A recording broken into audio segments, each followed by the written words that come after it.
Nella gamma cubica, una delle cerniere sicuramente più conosciute è la K6002. Vediamo insieme come si regola.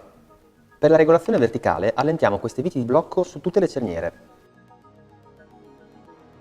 Quindi procediamo dalla cerniera superiore ruotando questa vite.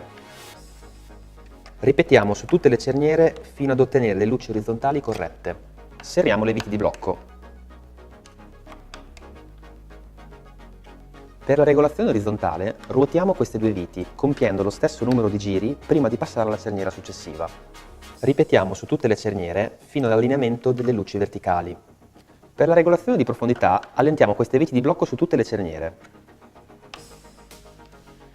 Procediamo quindi ruotando questo eccentrico.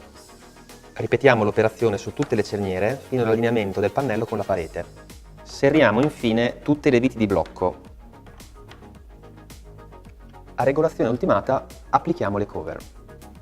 Ecco la resa estetica di una regolazione ottimale.